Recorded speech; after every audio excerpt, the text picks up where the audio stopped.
Welcome to RhinoCAM 2017, brought to you by MecSoft Corporation. Today we'll be introducing 2 1/2 axis milling. Before viewing this video, it is recommended that you first take a moment to complete the Mill Quick Start tutorial. You can find it, among other resources, located on the Learning dialog. From the Rhino main menu, drop down the RhinoCAM menu and pick Learning to display the dialog. The Mill Quick Start tutorial is available in PDF document format.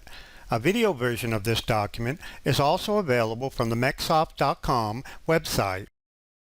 If you would like the source files used in this video, just drop us an email at support@MecSoft.com and ask for the intro video source files. We'll be happy to send you a download link. Before starting any new CAM project, you should first perform the following startup checklist. For more detail on each of these items, you can refer to the 3-axis introduction companion video. We will perform the following basic steps in machining this model. First, we will define the machine and the post-processor to use. Then, we'll define the machine setup, including the stock geometry, material, and work 0. Then, we'll load a predefined tool library. Then we'll create predefined machining regions on our part. We will generate our 2 1/2 axis toolpaths, including a facing operation, 2 pocketing operations, and a profiling operation, using predefined regions. Then we'll simulate and post-process the toolpaths. Now, before we begin, I want to mention the layout of the Program tab. You will notice that we will progress from left to right. We'll start with setting the machine, then the post, setup, stock, alignment, material, and then the work 0. Only after those steps are completed do we create machining operations. Let's start by defining the machine to use for this job. From the Program tab, select Machine to display the dialog. Under Machine Type, set the number of axes to 3 axis.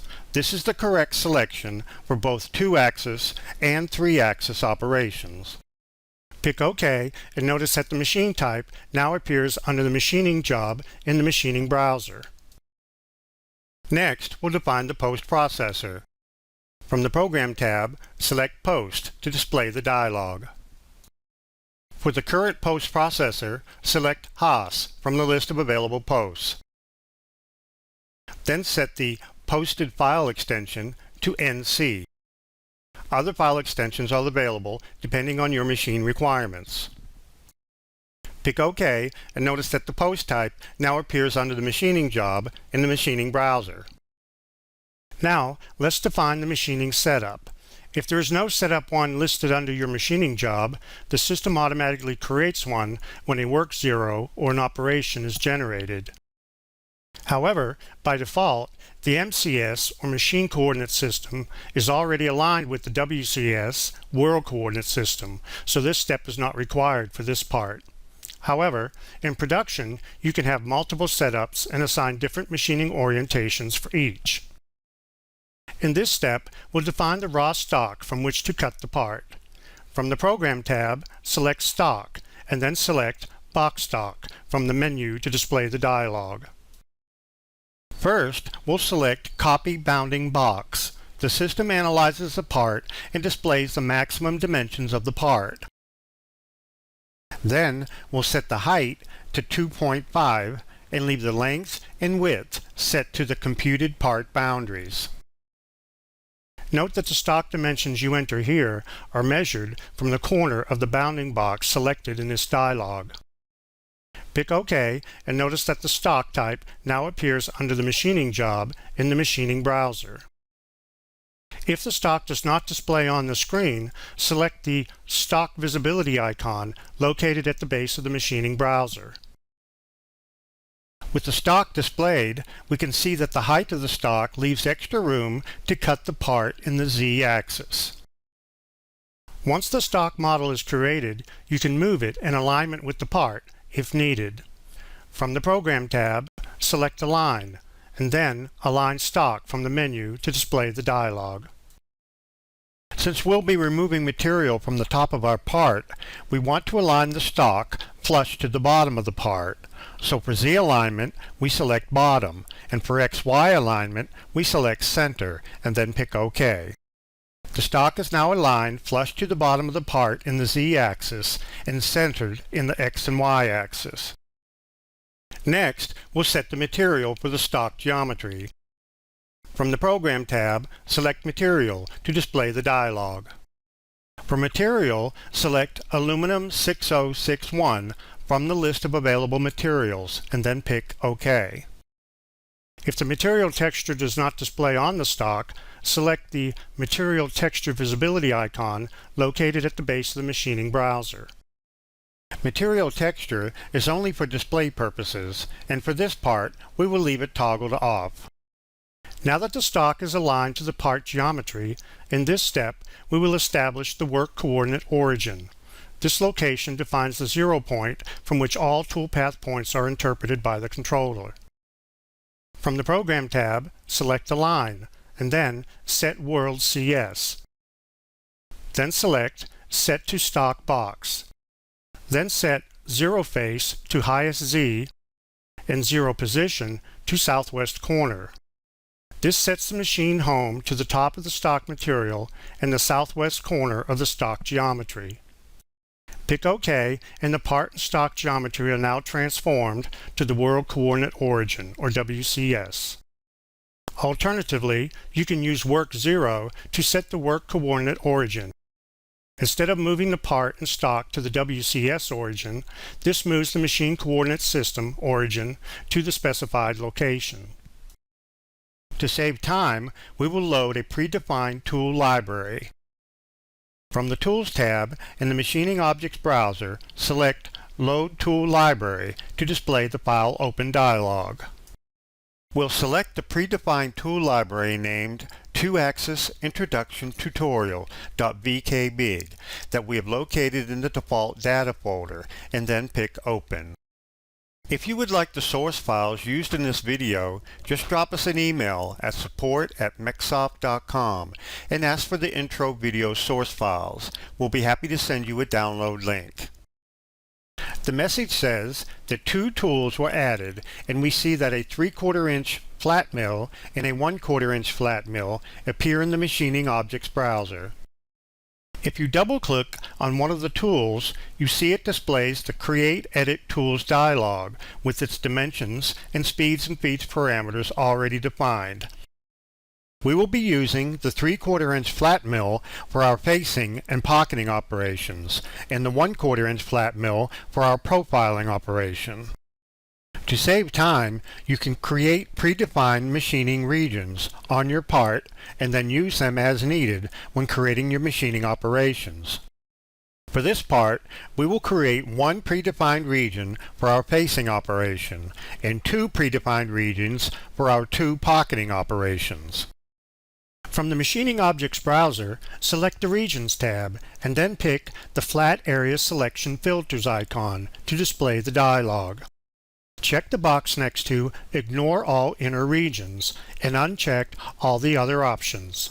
When checked, only the outer region of a selected flat area will be defined by the region. Now pick OK to continue. Now pick the Select Flat Areas icon. We will pick the top face of the part and then right-click or press Enter. This creates a flat area region around the top outside edge of the part. Because we checked the box to ignore all inner regions, only the outer profile was used, and that's what we want. In the Machining Objects browser, you see that a new machining region set was created automatically, and that Flat Area Region 1 was created, added to the set, and then selected. It is also highlighted on the part. Now we'll create another region. Pick the Select Flat Areas icon again. This time, select the pocket face that resides just below the top face, as shown here, and then right-click or press Enter. This creates a second region, and you see that Flat Area Region 2 was created and added just below Flat Area Region 1. It is also highlighted and selected. Now, for the third region, we want to change our selection filter. Pick the Flat Area Selection Filters icon again. From the dialog, uncheck Ignore All Inner Regions, and then check the box next to Ignore Outermost Region, and then pick OK. As the filter suggests, this will ignore the outermost region on the selected flat area. Now, pick the Select Flat Areas icon again, and then select the same face we picked last time, and then right-click or press Enter. You see that with the selection filter changed, selecting the same face creates a region that ignores the outer profile. We see that Flat Area Region 3 was created and added to the set. Now if you select each flat area region from the set, each will highlight on the part. You should note that the actual number value at the end of each region automatically increases incrementally, depending on your currently active session, so the numbers you see may differ. With our flat area regions created, we can move on to create our facing and pocketing operations. Now change back to the Tools tab. Now we're ready to create our 2 1/2 axis facing operation. From the Program tab, select 2 axis and then Facing from the menu of 2 axis operations. This will display the 2 1/2 axis facing operations dialog. By default, the Control Geometry tab is displayed first, allowing you to define part and/or avoid regions.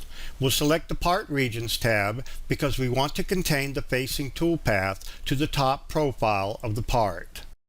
To save time, in this part, we have already predefined several machining regions. To select one of our predefined regions, we pick the Select Predefined button from the dialog. This displays the Select Predefined Machining Regions dialog. You can see that under the Machining Regions folder, we have one machining region set that contains 3 flat area regions. Selecting a region from the tree will highlight it on the graphic screen. For our facing operation, we want Flat Area Region 1, so we will select it and pick OK.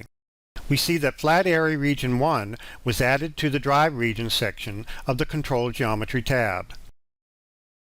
Now we switch to the Tool tab of the dialog and select the Flat Mill 3/4 inch tool from the list of available tools. Note that the tool parameters of the currently active tool are always displayed in the status bar at the bottom of the Machining Objects browser. Now switch to the Feeds and Speeds tab. Select the Load From Tool button. RhinoCAM will retrieve the feeds and speeds parameters that were set when the tool was defined and associate them with the current operation. Next, we'll switch to the Clearance Plane tab. Set the clearance plane definition to Automatic and the Cut Transfer method to Clearance Plane. In the automatic mode, RhinoCAM will determine a safe Z height for locating the clearance plane. Setting the Cut Transfer method to Clearance Plane will force all transfer moves to be performed in this determined clearance plane. When this dialog is active, the clearance plane is shown on the graphic screen. Now switch to the Roughing tab to control the cutting. We'll set the tolerance to 0.001 and set the stock to 0. We will not be leaving any stock material left on the part after machining. Now we'll select Island Offset Cuts as the cutting method. This means that the tool will move in successive uniform offsets of the part shape. For the cut direction, we'll select Mixed. The system will determine a mixture of both climb and conventional cutting. For the step-over distance, which is the distance the tool will move per pass in the X and the Y, we'll make it 30% of the tool diameter. In the future, you can also specify the step-over by entering exact linear distance. Now we select the Cut Levels tab, and for the location of cut geometry, we'll select At Bottom. Even though this is the top of our part, it represents the bottom of our actual cutting depth. You can refer to the images in the dialog for information about what each parameter means. Under the Cut Depth Control section, we'll set the total cut depth to 0.25. This will get down to the actual top of our part. Now you will see 2 fields below this, one called Rough Depth and the other called Finish Depth, and then also a slider. These values allow you to split your total cut depth into a rough and a finished depth. The slider allows you to adjust the two values together. If you click on the slider, you see that the rough depth will automatically set to the total cut depth we entered. If you move the slider, you see that it can be used to automatically split the rough and finished depth values. You can, of course, override the slider by entering values directly into the fields provided. These additional two sliders below it allow you to control the depth per cut for both the rough and the finished depths. Together, these parameters and sliders offer precise control over your cut levels. For this operation, we want just one pass, so we will set the total cut depth and the rough depth per cut each to 0.25. Under Cut Levels Ordering, we'll select Depth first. Again, the images on each tab of the dialog help explain what each parameter means. Now we'll pick Generate to calculate the toolpath and display it on the graphic screen. Note that the display of the toolpath in the graphic screen can be turned on and off by selecting the toolpath visibility icon located at the base of the machining browser. The new toolpath can now be simulated to display the in-process stock model. Switch to the Simulate tab at the top of the machining browser. First, we'll select the part visibility icon from the base of the machining browser to toggle the part visibility off during simulations. Select Preferences and then set the simulation model to polygonal and the simulation accuracy to fine, and then pick OK. Under Preferences, uncheck Simulate by Moves and adjust the slider to set the simulation speed. Now select the 2 1/2 axis facing operation you just created and then pick Play to run the simulation. If you don't want to wait for the entire toolpath, you can select Pause and then To End to calculate and display the entire toolpath simulation. Then we can select the toolpath visibility icon from the base of the machining browser to turn off the toolpath and see the in-process stock model. With the facing operation complete, we will now program our two pocketing operations. In 2 1/2 axis pocketing, geometry regions on your part are used to control the X and Y extents of the toolpath, and all sidewalls are considered vertical. You need to understand that if the sidewalls on your part are tapered, you may need to use 3-axis operations instead. From the Program tab, select 2-axis and then Pocketing from the menu of 2-axis operations. This will display the 2 1/2 axis pocketing operations dialog. From the Control Geometry tab, select the Part Regions tab and then pick the Select Predefined Regions button. We will select Flat Area Region 2 for the first pocket and then we'll pick OK to continue. We see that Flat Area Region 2 was added to the Drive Regions section of the Control Geometry tab. Next we'll go to the Tool tab and again select the Flat Mill 3/4 inch tool from the list. Next we'll select the Cut Parameters tab and set the tolerance to 0.001 and the stock to 0, cutting the pocket to its finished length and width. For the cut pattern, we'll select Offset. This will create a toolpath with successive offsets of the control geometry. For climb direction, we'll select Mixed, and for start point, we'll select Inside. For the step over distance, we'll make it 50% of the tool diameter. With the offset cut pattern, you have this additional option called Cleanup Pass, and we'll check it. The system will automatically detect if there were any corners in the pocket that the tool could not reach between passes, and if so, it will create an additional pass to clean them up.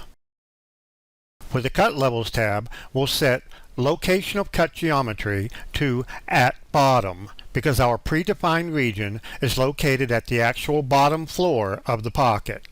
Similar to our facing operation, we'll set the total cut depth, rough depth, and rough depth per cut to 0.25 and then pick Generate. The 2 1/2 axis pocketing operation is then displayed. The new toolpath can now be simulated. Switch to the Simulate tab, select the 2 1/2 axis pocketing operation we just created, and then pick Play to see the in-process stock model. Now we'll turn our attention to machining our second pocket. Switch to the Program tab in the Machining browser. Select the 2 1/2 axis pocket operation we just created. Right-click on the selected operation and select Copy. Now right-click again and select Paste. This creates a copy of the operation and places it below the original in the Machining browser. Now right-click on the second operation and pick Edit to adjust its parameters. First, we'll pick Remove All under the Control Geometry tab. With the Part Regions tab selected from the Control Geometry tab, pick the Select Predefined Regions button. For this pocket, we will select Flat Area Region 3 and then pick OK to continue. We see that Flat Area Region 3 was added to the Drive Region section of the Control Geometry tab.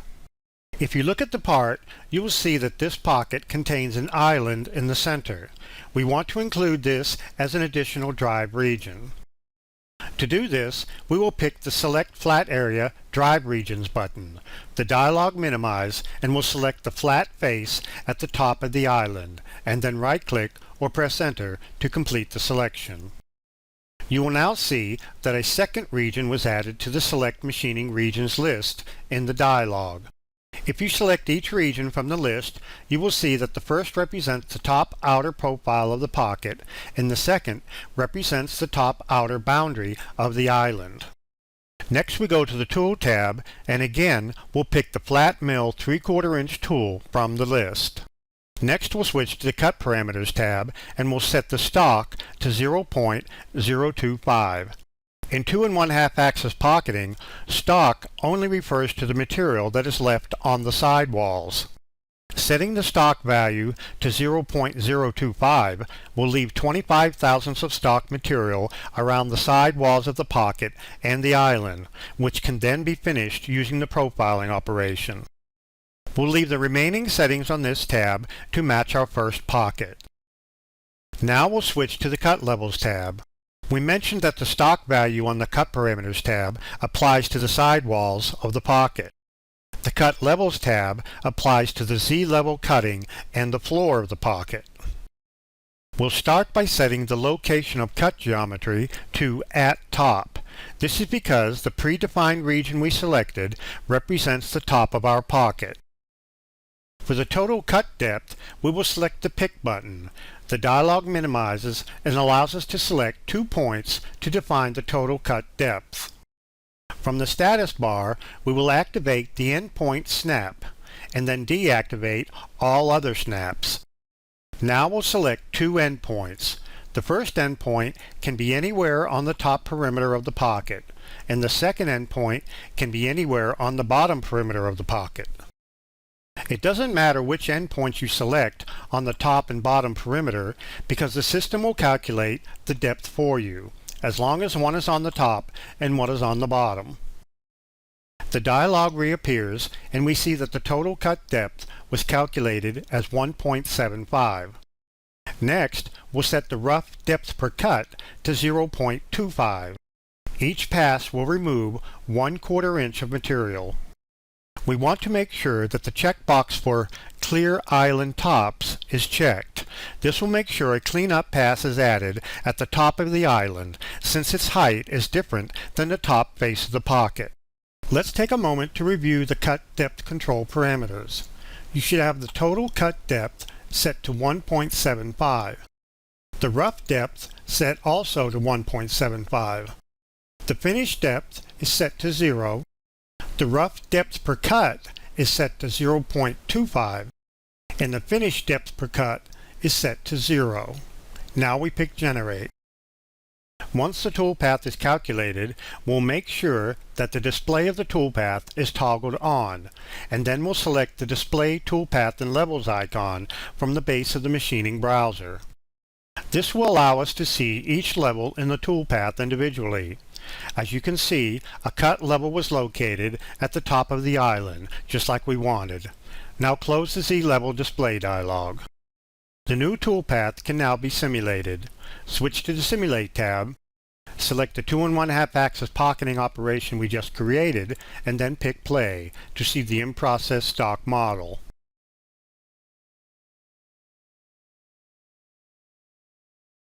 For our final toolpath, we'll add a 2 1/2 axis profiling operation as a finishing pass to clean up the sidewalls of the larger pocket. From the Program tab, select 2-axis and then Profiling from the menu of 2-axis operations.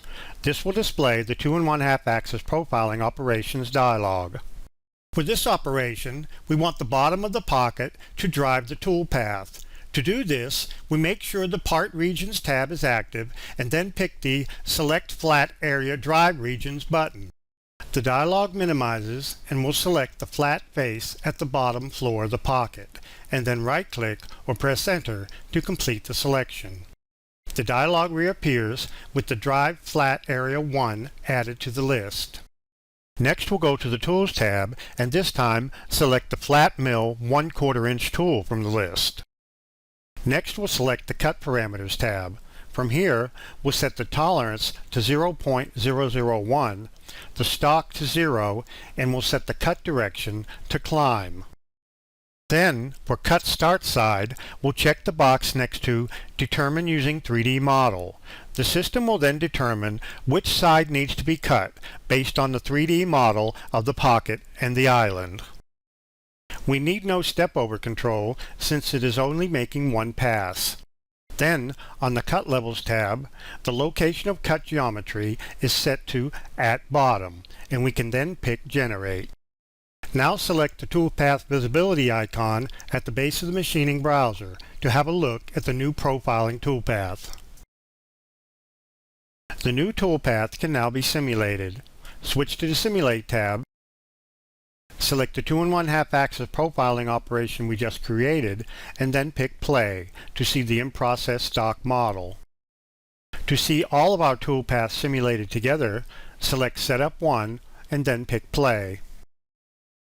Now, with the toolpaths complete, we're ready to post-process to an output text file containing G-codes that can then be sent to the machine tool to actually machine the part. Select Setup 1 from the machining browser and right-click and select Post. This will post all operations created under the setup. By default, the part file name and the setup name are appended for the G-code file name. Also by default, the posted G-code file is saved to the folder where the part file is located. Now pick Post and the G-code file is displayed in Notepad where it can be viewed or edited manually. For further assistance, you can visit the online help supplied with the program or visit www.mecsoft.com for additional tutorials. Thank you.